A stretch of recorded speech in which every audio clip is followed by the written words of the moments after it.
Hi there, I'm John the Clover Home Leisure Guy. You know, when the weather warms up, nothing beats jumping into a crystal clear pool. But before you take that first splash, we need to wake your pool up from its winter's nap. Today I'm going to show you how to open your pool like a Clover Pro. And I'll show you the supplies and steps that you'll need to make this the easiest season ever. First things first, before you remove the winter cover, you should gather up all the supplies you'll need. Some of the essential items are a garden hose, leaf rake, skimmer net, manual vacuum and hose, screwdriver or nut driver, some magic lube or some type of lubricant for your O-rings, cleaner like a Martin's all-purpose cleaner, test strips, some chemicals to adjust your pH and alkalinity, and of course some granular liquid or chlorine to get things started. Before we start, here's my pro tip. Always be sure to use fresh chlorine and test strips before you start. Using older ones will give you bad readings, and that'll give you a false start to your season. Next, remove and clean the winter cover. Start by draining any standing water with a pump or a siphon. Then you should sweep away any leaves with a leaf rake or net. When removing your cover, take your time and be careful. You don't want to dump debris into your pool. It's also a good idea to wash your cover with a cleaner like our all-purpose Martin's, and then let it dry completely and store it away for the summer so it's ready to go in the fall. Before connecting your filter, you should check all your O-rings and check all your hoses over for any cracks that could potentially be leaks, and replace if needed. Here's another one of my pro tips. Keep an extra set of hoses. There's nothing worse than coming home at the end of the day and finding water spraying all over your backyard from your hoses. Now, if you have a sand filter similar to this one, we'd recommend that you change the sand every 3 to 5 years. Every time you backwash that sand, you do kind of round it off a little bit. It becomes less effective at filtration. And when you change that sand, be sure to run a backwash first to get any of that finer debris out so it doesn't settle in the bottom of your pool. And then for cartridge filters, you'd want to inspect that cartridge. Hopefully you gave it a good soaking before the end of the season last year. But check it over and make sure it's in good condition.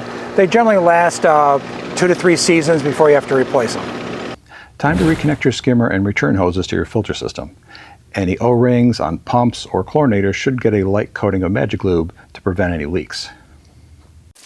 Now you're ready to fill your pool. I recommend filling it about 3/4 of the way up the skimmer, and also be sure to secure the hose so it doesn't fall out.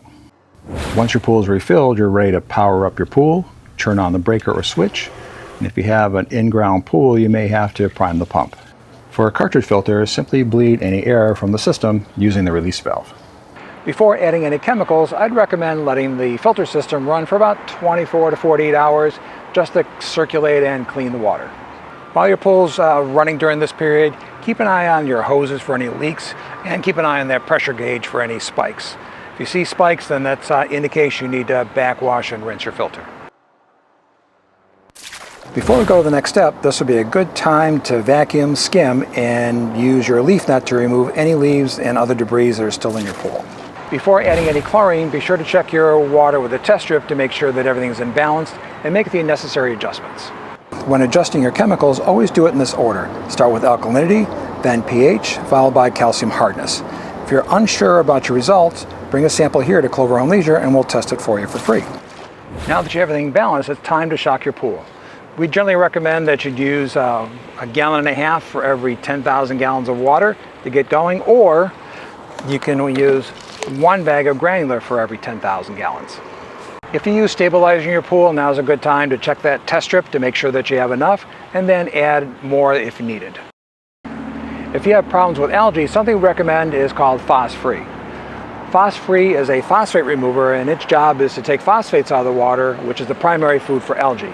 Take out the phosphates, starve the algae. If you open your pool and you've been running it for a bit and it still doesn't look quite crystal clear, something you could try is a product called Pool Perfect. It's a really good clarifier and breaks down a lot of organic waste, which can make that pool water look cloudy. If you're a user of our AquaSmart system, now's a good time to change that cartridge and make sure that you have enough chlorine chambers on hand for the season. After adding any chemical, I also recommend running your filter for a good 24 hours to make sure everything's circulated and dissolved properly. For the first week, you should be checking your pH and chlorine daily. Keep an eye on those pressure gauges. When they're 8 to 10 psi over normal, you should either backwash your sand filter or take your cartridge out of the filter and rinse it off. And of course, you should be running your filter for about 10 to 12 hours per day. When you open your pool right, it'll say clean, clear, safe, and easier to maintain all season long. let's make this the easiest pool season ever. Be sure to like and subscribe to this video for more tips like this, and I'll see you in the pool.